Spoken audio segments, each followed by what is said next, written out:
Chapter 10 The Voyage All that night we were in a great bustle getting things stowed in their place, and boatfuls of the squire's friends, Mr. Blandley and the like, coming off to wish him a good voyage and a safe return.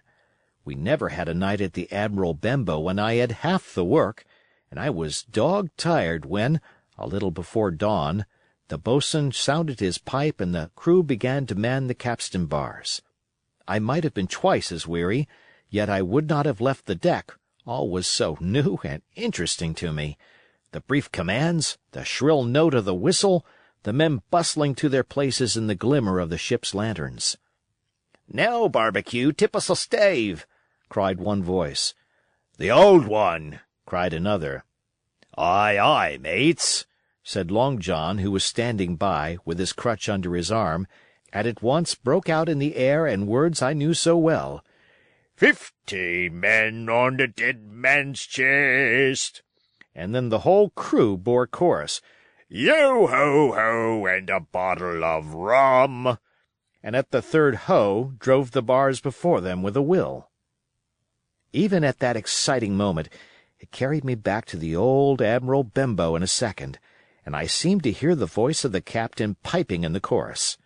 But soon the anchor was short up, soon it was hanging dripping at the bows, soon the sails began to draw, and the land and shipping to flit by on either side, and before I could lie down to snatch an hour of slumber, the Hispaniola had begun her voyage to the Isle of Treasure. I am not going to relate that voyage in detail. It was fairly prosperous.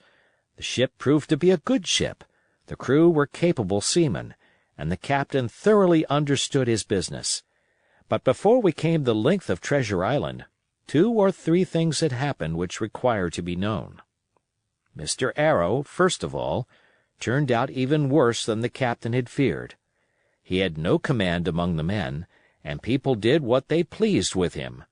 But that was by no means the worst of it, for after a day or 2 at sea he began to appear on deck with hazy eye, red cheeks, stuttering tongue, and other marks of drunkenness. Time after time he was ordered below in disgrace. Sometimes he fell and cut himself. Sometimes he lay all day long in his little bunk at one side of the companion. Sometimes for a day or 2 he would be almost sober and attend to his work at least passably. In the meantime, we could never make out where he got the drink. That was the ship's mystery. Watch him as we pleased, we could do nothing to solve it. And when we asked him to his face, he would only laugh if he were drunk, and if he were sober, deny solemnly that he had ever tasted anything but water. He was not only useless as an officer and a bad influence amongst the men, but it was plain that at this rate he must soon kill himself outright, so nobody was much surprised, nor very sorry, when one dark night, with a head sea, he disappeared entirely and was seen no more. "Overboard," said the captain. "Well, gentlemen, that saves the trouble of putting him in irons." But there we were, without a mate, and it was necessary, of course, to advance one of the men. The boatswain, Job Anderson, was the likeliest man aboard, and though he kept his old title, he served in a way as mate. Mr. Trelawney had followed the sea, and his knowledge made him very useful, for he often took a watch himself in easy weather. And the coxswain, Israel Hands, was a careful, wily, old, experienced seaman, who could be trusted at a pinch with almost anything. He was a great confidant of Long John Silver, and so the mention of his name leads me on to speak of our ship's cook, Barbecue, as the men called him. Aboard ship he carried his crutch by a lanyard round his neck, to have both hands as free as possible. It was something to see him wedge the foot of the crutch against the bulkhead, and propping against it, yielding to every movement of the ship, get on with his cooking like someone safe ashore. Still more strange was it to see him in the heaviest of weather cross the deck. He had a line or 2 rigged up to help him across the widest spaces, Long John's earrings they were called, and he would hand himself from one place to another, now using the crutch, now trailing it alongside by the lanyard, as quickly as another man could walk. Yet some of the men who had sailed with him before expressed their pity to see him so reduced.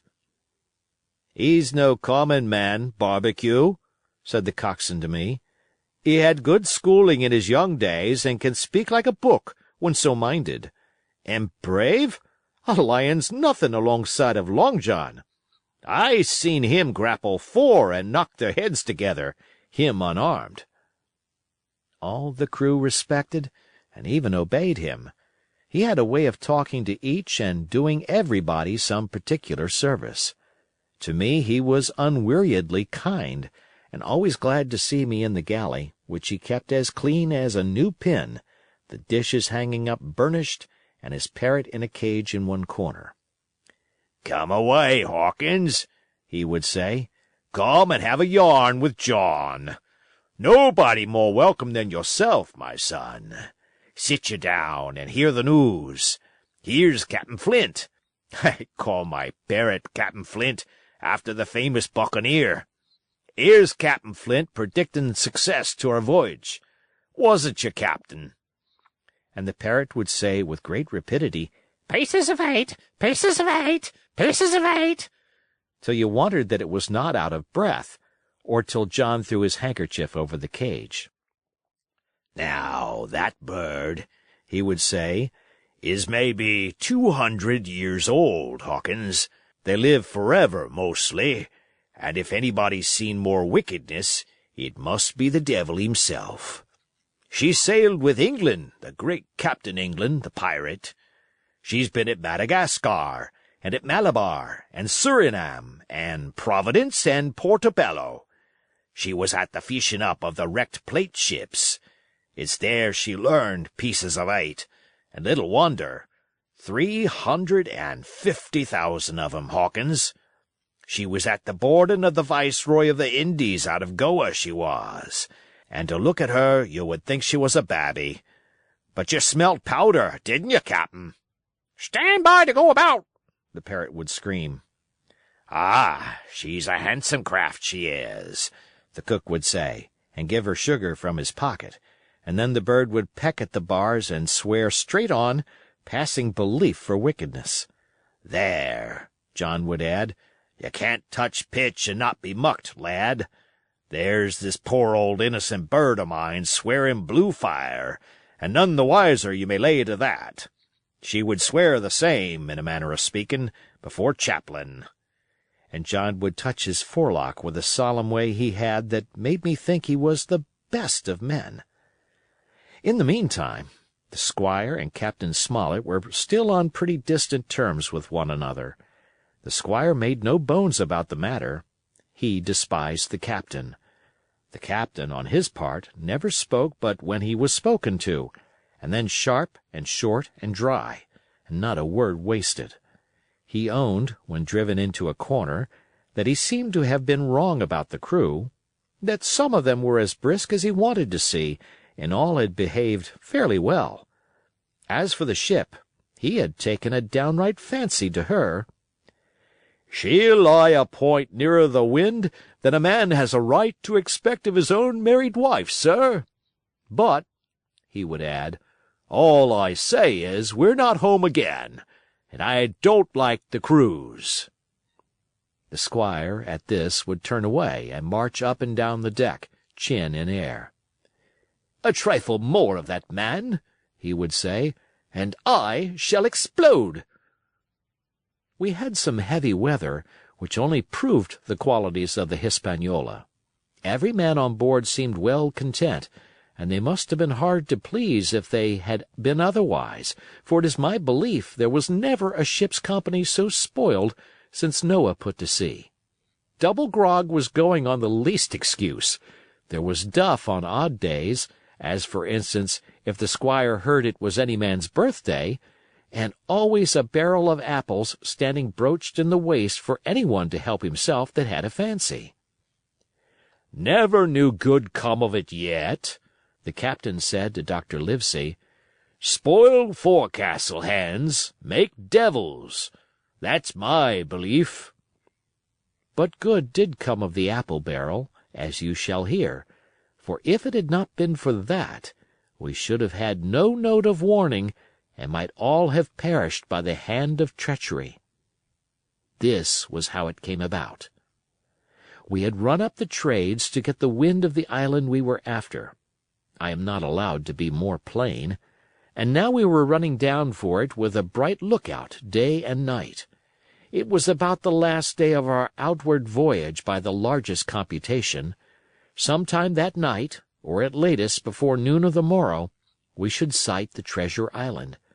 We were heading south-southwest, and had a steady breeze abeam and a quiet sea. The Hispaniola rolled steadily, dipping her bowsprit now and then with a whiff of spray. All was drawing alow and aloft. Everyone was in the bravest spirits because we were now so near an end of the first part of our adventure. Now, just after sundown, when all my work was over and I was on my way to my berth, it occurred to me that I should like an apple.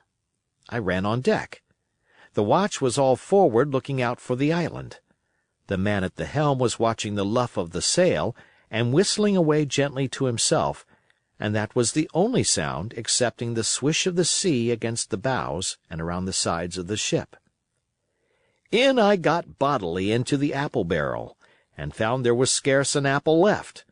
But sitting down there in the dark, what with the sound of the waters and the rocking movement of the ship, I had either fallen asleep or was on the point of doing so when a heavy man sat down with rather a clash close by. The barrel shook as he leaned his shoulders against it, and I was just about to jump up when the man began to speak. It was Silver's voice, and before I had heard a dozen words, I would not have shown myself for all the world, but lay there trembling and listening, in the extreme of fear and curiosity, for from these dozen words I understood that the lives of all the honest men aboard depended upon me alone. End of chapter.